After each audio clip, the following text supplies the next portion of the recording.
WTOL News on Plus. If you're joining us live, I hope you're having a great Saturday afternoon. I hope you are getting into some fun tonight, whether that's going to be going to Greek Fest or something else downtown.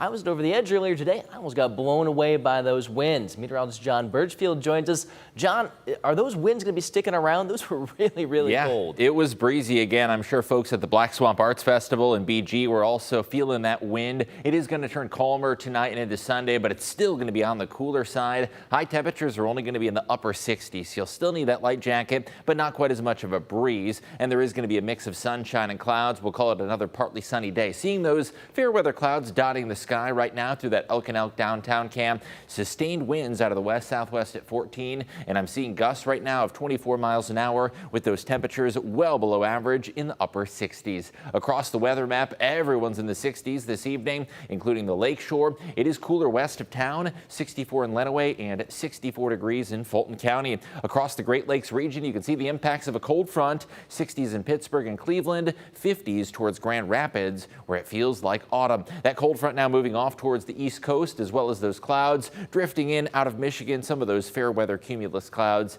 And I'm expecting dry weather with partly sunny skies to continue. Temperatures just shy of 70 degrees into your Sunday, partly cloudy conditions. And as far as the wind is concerned, we're going to be down to about 5 to 10 miles an hour, so a bit of a calmer breeze expected. I am going to preview a mid-September warm up and also a very dry weather pattern. You'll see that coming up in just a few minutes.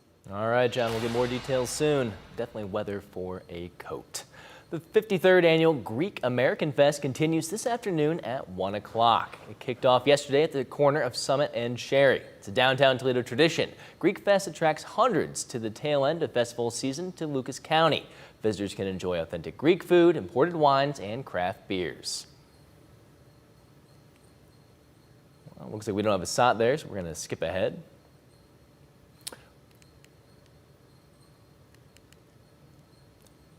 We're going to take a quick break. We'll be right back.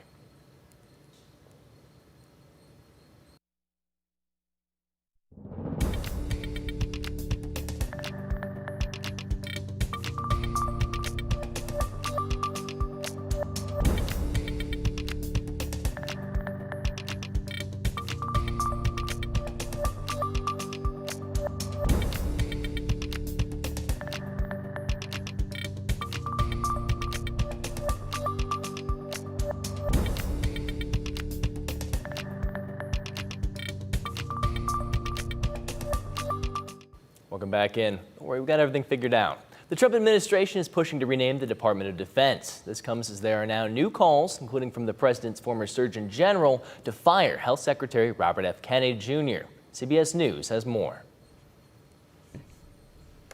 President Trump took a step on Friday to return the Defense Department to its old name, the Department of War. We won the First World War, we won the Second World War, we won everything before that and in between, and then we decided to go woke and we changed the name to Department of Defense. So we're going Department of War. It was called the Department of War through World War II and officially became the Defense Department in 1949. I think it's a much more appropriate name, especially in light of where the world is right now. Signs were promptly swapped out at the Pentagon as the executive order also moves to change the title of Secretary of Defense to Secretary of War. It's restoring, as you've guided us to, Mr. President, restoring the warrior ethos, restoring victory and clarity as an end state. After a contentious hearing on Capitol Hill this week, calls are mounting for Health Secretary Robert F. Kennedy Jr. to go, amid concerns over the agency's vaccine policy and a leadership shakeup at the CDC. On Saturday, Trump's former Surgeon General Jerome Adams told CNN that Kennedy should absolutely be fired over what he called Kennedy's dangerous policies. The president is standing by Secretary Kennedy for now. Meantime, the president made a major announcement here at the White House. He says the U.S. will host world leaders for the G20 summit in Miami next year.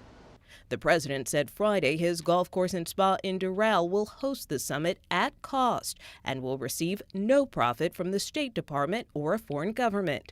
The gathering is scheduled for December 2026. Nicole Killian, CBS News, the White House. A Michigan man was sent to the hospital after a crash on I-75 in Monroe, Michigan this afternoon.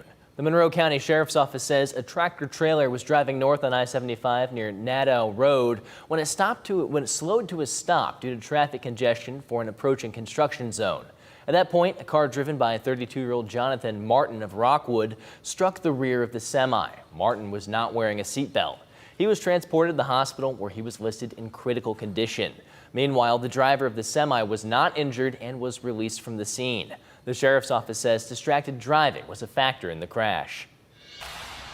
This morning, volunteers helped make meals for children struggling with food insecurity for the Connecting Kids to Meals program. The outdoor meal packing event kicks off Hunger Action Month by having a couple hundred volunteers pack 3,000 weekend bags for kids. This will help 90 partner sites that serve school day meals all week. These bags will be handed out to kids so that on weekends they can reach for healthy snacks when they get hungry. Food insecurity is a big problem in Toledo, and without this campaign, they're going to go hungry. We have 1 out of every 4 kids in Lucas County that goes hungry here in our area. And so we focus on out of school time, which we know they're going to get their meals at school, their breakfast and lunch. And then we focus on the after school hours and the summer months. That's really how we stay in our lane in this community, serving 600,000 meals every year.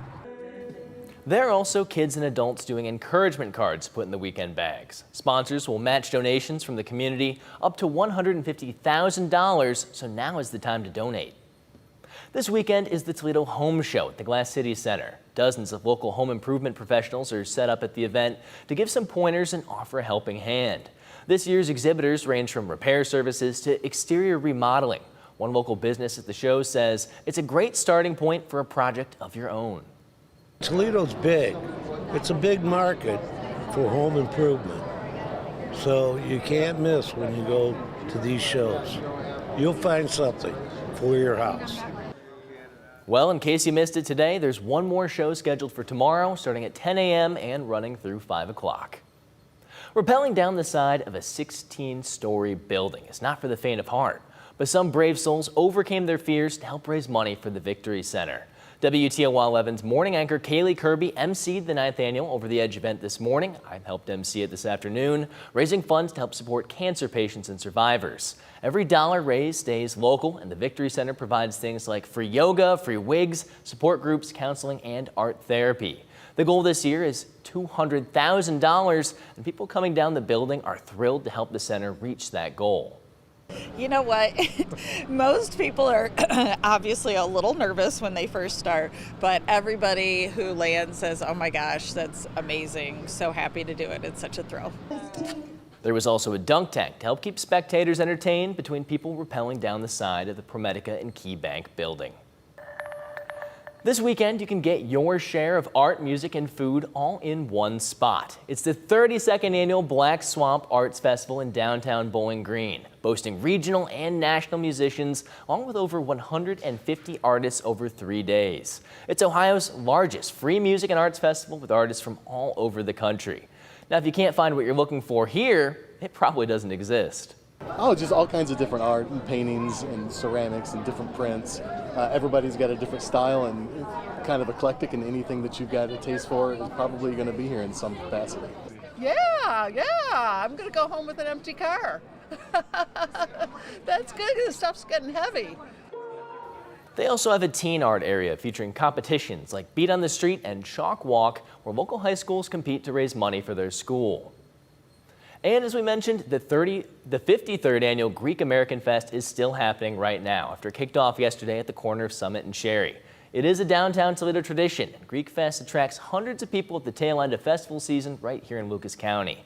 Visitors can enjoy authentic Greek food, imported wines, and craft beers. We really enjoy sharing the food, the culture, our religion, our traditions, and it's so important. You know, Greece is one of the most heavily traveled countries now in the entire world, and I believe some of that came because people went to Greek festivals in so many American cities. We have all sorts of people from around the area that come and are able to see and experience what we have to offer, our culture, but also our faith, and then you know, we get to know more and more people from the area. It's a win-win for us. It's excellent. Now, if you want to go, admission is $5. Kids 12 and under are always free with a parent. The festival runs tomorrow, Sunday, from noon to 6 p.m., and it's full of music, culture, and fun for the whole family. Well, today's Powerball jackpot has reached $1.8 billion. Yes, with a B. And many people who are playing are joining pools with friends or at work. Now, does it help increase your chances of winning? CBS Los Angeles gives us some answers. During happy hour at Water and Wood. All right, we got a duck breast. They're serving up more than good food and drinks. This is a lottery ticket from today. They're serving up dreams. Between 4 employees that work in the restaurant. With the ticket in hand. And you're confident? 100%, 100%. Yeah, it's going to happen. Look at this. GM Michael Field says he went all in on 20 tickets with a handful of coworkers, hoping to live life in Lucky Lane. Well, the game plan is obviously to get as many tickets as I can, try and win this Powerball. Waiter Chris Cortese has been organizing their employee pool play for years. Turns out it's an American pastime. I mean, this goes back to the 18th century, right? But before the founding of the country is basically this alternative version of the American dream. Author and historian Jonathan Cohen wrote a book about America's obsession with striking it rich. It's sort of easy to say, oh, these lottery players, they don't know what they're doing. They're being irrational. But we all just have some of that irrationality. You definitely have to be delusional to really dream big, for sure. With delusion on their side, we asked if collaborating with coworkers really increases your winning potential and if there's any risk. Risk is, you basically have no risk because you basically have no chance of winning. You're more likely to be bit by a shark or struck by lightning than win the jackpot. But he says the only way to increase your chances is to buy more tickets.